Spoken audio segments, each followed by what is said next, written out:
பாவக்காய் கிரேவி கசப்பில்லாமல் செய்கிறதுக்கு இந்த வீடியோ பார்த்து தெரிஞ்சுக்கோங்க. ஃபஸ்ட்டு பாவக்காயை நல்லா ஆயிலில் ஃப்ரை பண்ணி எடுத்துக்கோங்க. குட்டி குட்டியாக நறுக்கி ஃப்ரை பண்ணி எடுத்துக்கிட்டிங்கன்னா பாதி அதில் வெந்து வந்துடும், கசப்பு தன்மையும் பாதி போயிடும். நெக்ஸ்ட்டு கடாய் சூடுபடுத்தி ஆயில் விட்டு கடுகு, வெங்காயம், பூண்டு, வரமிளகாய் இது எல்லாத்தையும் சேர்த்து நல்லா வதக்கி விட்டுக்கோங்க. சைடில் 2 தக்காளியை அரைச்சி பேஸ்ட் மாதிரி எடுத்துக்கோங்க.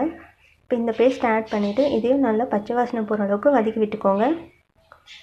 லைட்டாக தண்ணி ஆட் பண்ணிவிட்டு மஞ்சள் தூள், அப்புறம் மிளகாய்த்தூள், அப்புறம் மல்லித்தூள், கரம் மசாலா, மட்டன் மசாலா இது எல்லாத்தையும் ஆட் பண்ணி நல்லா வதக்கி விட்டு மசாலா நல்லா வெந்து வந்ததையும் ஃப்ரை பண்ணி வச்ச பாவக்காயும் ஆட் பண்ணி அதையும் நல்லா வதக்கி விட்டுக்கோங்க.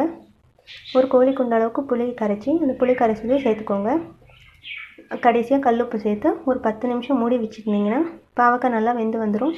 தண்ணி சுண்டுனதுக்கப்புறம் கொஞ்சமாக வெல்லம் சேர்த்துட்டிங்கன்னா பாவக்காயில் கசப்பே இருக்காது.